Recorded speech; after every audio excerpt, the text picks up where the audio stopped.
Hello evening lot, my name is Max, welcome back to my YouTube channel and another player profile for Nottingham Forest. Yes, we are back to talk about a potential rumoured move for Watford forward Emmanuel, a player linked to both ourselves, Everton and Villarreal amongst other clubs, and apparently a fee in the region of around £25 million is what Watford are wanting for the 24-year-old Nigerian international. We're going to be talking about his career up to date, how he broke into the Watford side and how he was deployed under various managers for Watford last season, as well as how potentially he could be used for Nottingham Forest in the Premier League should he join us. So of course, as always, drop a like on this video, subscribe to the channel, ring the notification bell so you don't miss a single player profile or the return of the match previews in the next couple of weeks. And with that being said, let's start talking about Emmanuel and why I think he'd be a pretty good fit for Nottingham Forest. Emmanuel was born in Yola in Nigeria and is a product of the Kwara Football Academy, regarded as one of the best footballing institutions in the west of Africa. And this footballing education would lead to him being snapped up by Zoya Luhansk in Ukraine, spending the 2016-17 season in the east of Ukraine, scoring 6 goals and helping his side reach third in the Ukrainian Premier League.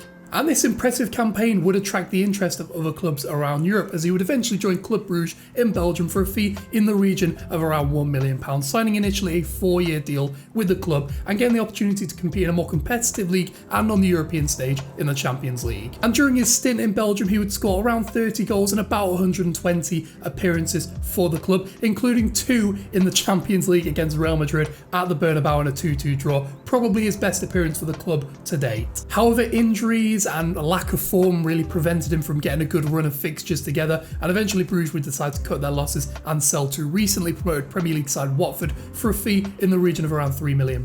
And despite Watford getting relegated last season, he was probably their best player, scoring 10, assisting 6 as Watford were relegated, although it was probably his most productive season to date throughout his career. Now, just to give you a bit of context for his stats, I'll be comparing him amongst forwards rather than attacking midfielders or wingers, as that way, personally, I think he's probably going to get the majority of minutes for Forest should he join. During his brief stint in the Premier League, he's had about 2 shots per 90 minutes and has an XG and XA of combined around 0.4, which are both pretty average for European forwards. Where he really excelled was in possession and defensively, ranking in the top 2% of forwards for dribbles completed and the top 25% of forwards for completed progressive actions. This is either progressive carries or passes. And furthermore, ranked in the top 10% of forwards in Europe for most defensive actions. This includes things like pressures, blocks, tackles and interceptions, where he ranks particularly highly in the top 2% for tackles and pressures. And really that just suggests that he's a multifaceted forward. He's not just someone who's going to get you goals, he does a lot for the team in possession,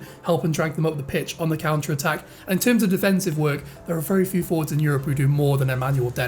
One thing that is worth noting though is his lack of consistency. It really bugged him over his period in Bruges and also continued into his period in the Premier League. By December he had 6 goals and 5 assists, but he'd only go on to score 4 and assist 1 throughout the remainder of the campaign. He got to a very hot start, if you remember, but didn't really manage to maintain that throughout the season, and that would be maybe my main worry about him. So now let's talk a bit about the tactics, how he was deployed for Watford, and potentially how he could be used in the Premier League for Forest if we get him. So as you can see, we've got Watford up here, and despite the managerial overhaul that they went on during the course of the season, as you would probably expect, they did predominantly stay to a 4 at the back system with a front 3 that either came flat to resemble something a bit more like a 4-1-4-1 or something closer to a 4-3-3 where they were in more advanced positions where they could be a bit more involved in the final third.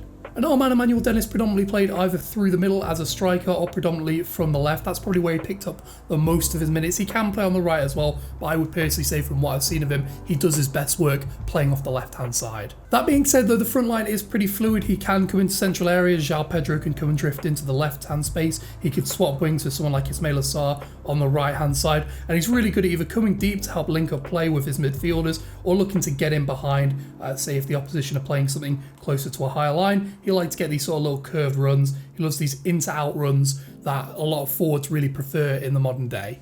Now, Watford last season were predominantly a counter-attacking side, as you'd probably expect, and Dennis was really fantastic at helping facilitate the counter-attack. He could come short and help try and spread play into the channels, where he really liked those sort of out-to-in runs that are very popular with forwards these days. Say the ball's going out into this channel, he's very good at sort of peeling out and then back inside the defender, and obviously that is a really good common run that a lot of modern wingers do. When he is receiving it into feet, he does like to drift in from this left-hand channel, making these sort of runs inside the pitch, progressing through both the half space and then into more central areas where he can impact the game. And likes to occupy eventually these more central areas where he can then interchange with the forward little 1-2s, or he can then go outside and look for balls into the box to, say, a winger or to the other forwards. And where really he does massively excel amongst other Premier League forwards is getting the ball into the final third and into the box as well. And predominantly he does this through dribbling. He's one of the best dribblers in the Premier League. Very good at carrying the ball into the final third and then eventually into the box. And that is probably one of his greatest assets. And when you're playing a counter-attacking system, having someone who's very direct, very quick and very good at getting you into the box and the final third on the counter-attack, one of the bigger assets you can have as a counter-attacking team is what I'm saying. Now, in terms of where I actually see him lining up for Forest, obviously I've got them up here. We predominantly played a 3-5-2 variation last season, 2 central midfielders and a number 10 pushing up very aggressively towards the strikers, where we sort of look to attack the channels and all that width stuff that I've talked about in other videos. I'll predominantly imagine that we would see Dennis playing in one of these front 2 positions. He likes to play off the left, but then so does Awoniyi, and that's obviously potentially a conflict. So we could potentially see a shift to a 3-4-3 formation. I know we've played that a couple of times in pre-season so far. We've attempted to, and him playing off the left wouldn't be too bad of an idea, with, say, Brennan on the right and then Awoniyi playing through the middle. That would probably be some kind of shape I'd imagine us playing if we were to bring Dennis into the club. We could also maybe look at playing him in that number 10 position where Philip Zinchenko played for us the last season. He profiles very similarly to the Dane. He's good for his pressing, he's good for defensive actions, also helps progress the play, which again Zinchenko was very good at doing for Forest. And there's a lot of tactical similarities between the two that you can maybe see him being able to play that number 10. Maybe not something he's got experience doing, but in the future could play. Although I would imagine with Jesse Lingard coming in this week, that's probably the number 10 position sewn down for the majority of the season, unless he picks up an injury or something. Overall, I think the prospect to sign Emmanuel Dennis is a very attractive one, especially for a lot of lower half Premier League side. He has only had 1 season of top European League football, and the fee rumoured is pretty expensive, probably around 5 or 10 mil more than I would actually pay for him. But I think as a player and the way he profiles, I think he would suit Forest down to a T. In terms of the financials, there's a lot of nuance there, obviously, what Watford want, what we would be willing to play.